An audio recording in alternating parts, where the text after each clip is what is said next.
Question: how is Aragorn so old in Lord of the Rings? When we first meet Aragorn in the Prancing Pony, we quickly discover that he is an absolute legend. A masterful guide and tracker, a scholar with knowledge from Ringwraiths to Amon Sol, an epic warrior, able to 1v5 the very Nazgul of Mordor, and an excellent packer, apparently. I mean, where did he get these from? Is this guy just walking around all over the place with 4 tiny short swords just in case he happens to run into exactly 4 hobbits on a dangerous mission outside the Shire?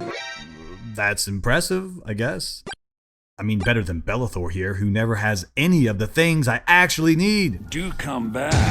But then we get this little gem. Then you must be at least 60. 87.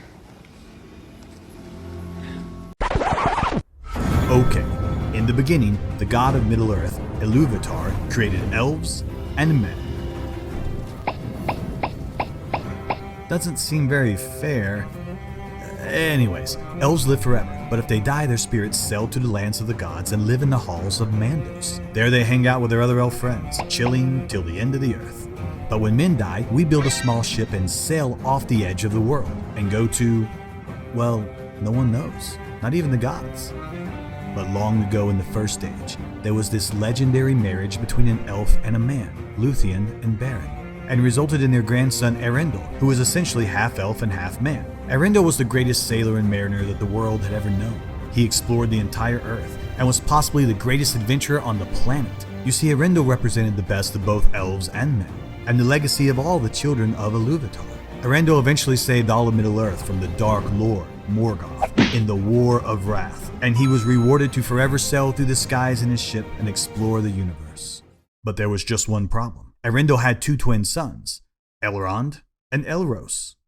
What was to be done with these guys? Are they elves that live forever, or are they men that grow old and die? Upon death, do their spirits go to the great party in the halls of Mandos, or sail off the world into the great unknown? Well, the gods decided to give them a choice. Elrond chose to be an elf, and Elros chose to be a man.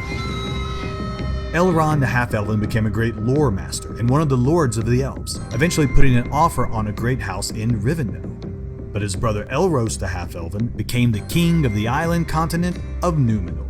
The Numenorians were the men that fought with the gods against the Dark Lord Morgoth in the War of Wrath. The gods gave them the island of Numenor as their home, and granted them exceptionally long life, with many living to be the age of 250 or more. And Elros and his family also benefited from the half-elven buff of even longer life, some living to 500. For 3,000 years, Numenor was the center of human power, strength, and wisdom. They were so buff, they even sailed to Middle-earth one time and captured Sauron on a whim. Epic. But in a single day and night of misfortune, the island of Numenor sank to the bottom of the sea. Only a few of the Numenorians survived, establishing new homes in Middle-earth called Arnor and Gondor. Okay, fast forward 3,000 years and you'll find that Aragorn is the last direct descendant of Elros. He has the Numenorian gift of long life.